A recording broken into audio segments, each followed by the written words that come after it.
Where is the divine in all of this? If you've ever had sessions with a spiritual director, that may sound familiar. If you're a theist, they may ask you to reflect on where God's presence seems nearby. If you're an agnostic, they might get more creative, like, where are you finding awe and wonder? Where is a sense of reverence popping up in your life? When do you get a tingle of that something sacred that might be happening? One of the songs in our prelude this morning, Ubi Caritas, suggests that where charity and love abide, the divine is there. And I find that deeply comforting. I don't know if I believe in God, but I do believe in kindness. And remembering the ways that people and other beings express love helps me to have faith that there is something holy moving through the world. In times such as these, I am looking for every sign that I can. It is easy to get overwhelmed with world events and personal sources of sadness. Really, I wonder, where is the divine in all of this? If there is a higher power, I don't think it makes arrangements intentionally for our suffering. But maybe there is a power that can comfort and inspire us and move us to respond when humans hurt each other. Maybe it comes from humans ourselves acting our best and highest, or maybe it comes from the source of love beyond our knowing.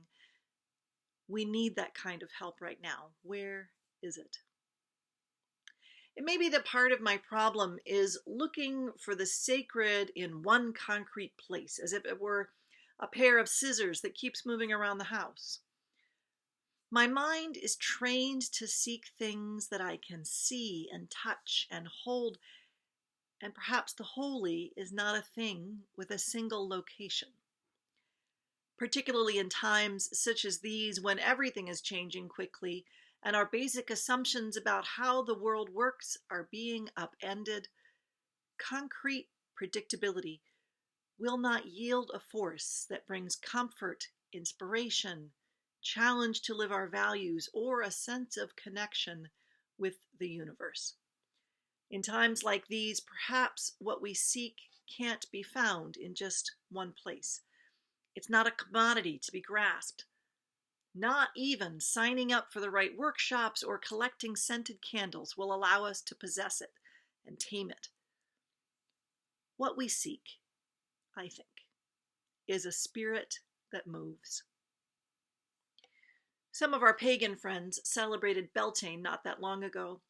One of the traditions of this holiday is to light fires. Some say that one aspect of the tradition is to put out all of the fires in community and to light one new fire to be the Beltane fire, and then relight all of the hearths in the community from this new flame. In this way, the warmth and light of every household is connected to one source, to one flicker of renewal. Cattle are driven between festival fires in hopes for their continued health. Partners jump over the fires to renew relationships. Grains from the previous year are cast into the flames, symbolically purifying the stores of that which is stale. The fires of Beltane remind us that renewal happens in relationship. Our community is linked by shared renewal. Partnerships thrive in cooperative renewal. Our ability to thrive agriculturally is relational with the earth, and none of it is static. Instead, the spirit that moves dances like the flames, taking no final form. The Beltane fires are something to pass through or leap over or rekindle, but cannot be predicted or held in place. Another story about fire is coming up for Christians at Pentecost, celebrated this year by Western Christians on May 31st. As the story goes, Jesus' friends had been coming to terms with his death and the possibility of his resurrection for over a month, meeting in small groups and figuring out what it meant to continue their movement without their leader. In some of the stories, the resurrected Jesus had appeared to them, and at the end of this time of regrouping, he left them to return to heaven. And it was again the season of a pilgrimage in Jerusalem, and there were people from all around the known world crowding into the city. As the story goes in the book of Acts, the disciples were all gathered in one group when tongues of fire appeared among them, and a tongue rested on each of them, and all of them were filled with the Holy Spirit and began to speak in other languages as the Spirit gave them the ability.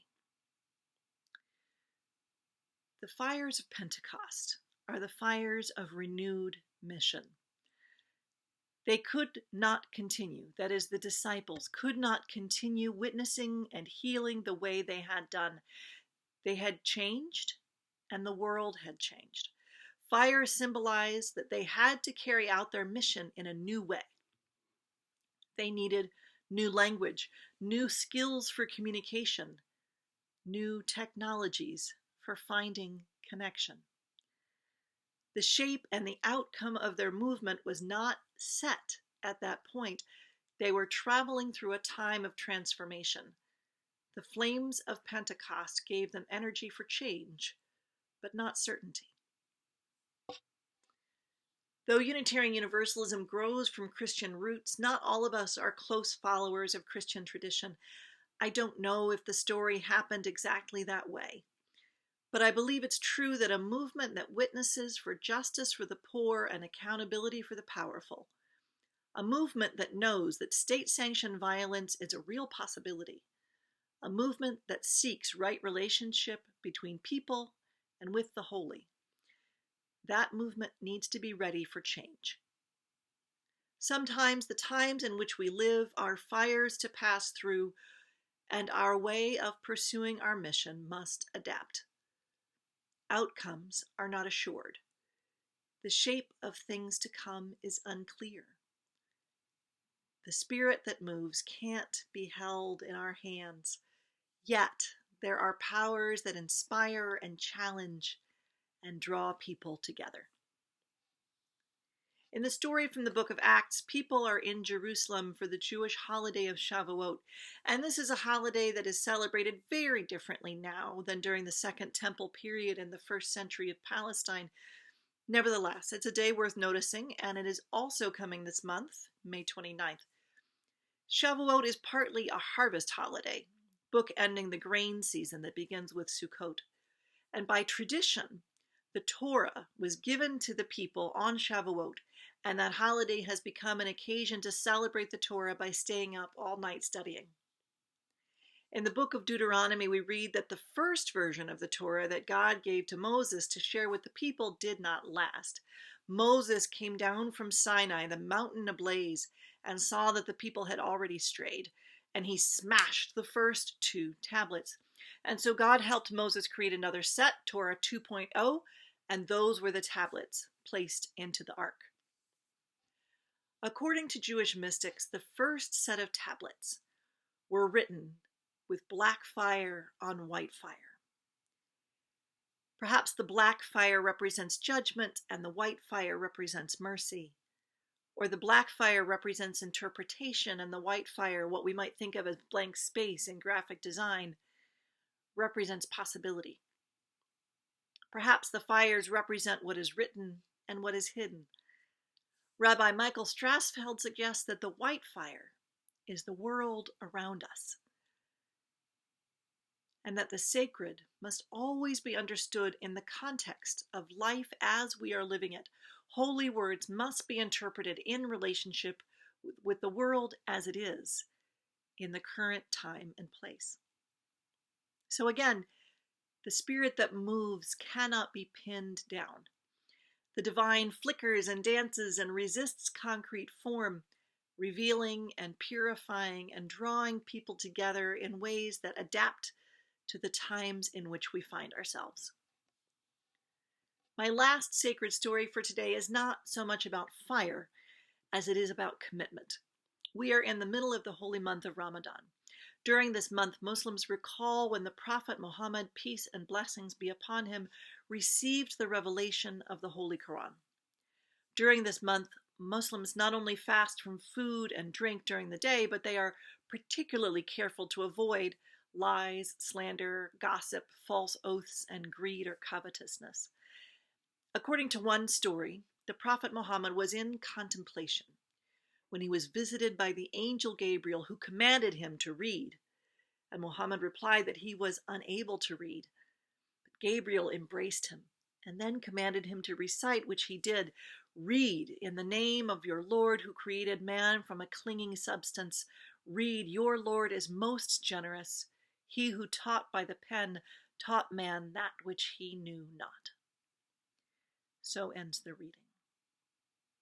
Not only am I moved by the commitment to charity and love that I observe in my loved ones who fast during Ramadan, I am reminded by this story that we move through times of uncertainty with abilities that we either didn't know we had or that we pick up because we didn't know we would need them before. Being committed to our values means we adapt. If it is our hope to be in the places where charity and love act, we change along with the spirit that moves. Charity and love are not static. They are always in motion, always a part of a system of relationships. And this brings us back to wondering where the divine might be in the midst of this pandemic. How is the Spirit moving us through the fires of this time of transformation? We do not know how society will be different on the other side of this. We can try to shape that change. And as we do that, let's stay anchored in our values. How do we move with the spirit in which charity and love abide? As I mentioned earlier, I feel that our commitment to honoring the interdependent web of existence and the inherent worth and dignity of every person means that it is incumbent upon us to recognize that the stresses of the pandemic fall most heavily on those who hold one or more marginalized identities. The decision to go to the store or wear a mask or exercise outdoors is more risky for some because of factors like racism, xenophobia, and ableism. My prayers are with the family of Ahmaud Arbery, who was murdered in February and whose family had to endure being re-traumatized this week as his death gained publicity. May the trial of the two men who were arrested for his murder proceed swiftly and with integrity. The inequitable effects of the pandemic don't stop there. Wealthy people are invited to shelter at home while meatpacking employees are ordered into places of danger, being told by a Wisconsin State Supreme Court justice that their illnesses and deaths don't count because they are not regular folks. Families of color, especially Black families, and families who are poor are sustaining heavier losses. In the United States, we mourn for over 76,000 people. 76,000 people who have died of COVID-19. We are mourning. And we ache for leadership that will honor those who are left. We are faced with an urgent need to transform our society toward justice, equity, and compassion, now more than ever. I know this congregation is full of compassionate people. You have been reaching out to one another through the contact tree and spontaneous cards and calls. You have responded with generosity to the minister's discretionary fund. You are capable of great kindness. The charity and love you express is part of something larger. Love goes out to individuals and also to whole systems where it takes on the name of justice. Your personal calling may be rooted in acts of individual compassion. We don't all have to be full-time activists. We do, if we are honest, need to remember the systems of oppression that make suffering worse. Let us remain committed to our deepest values.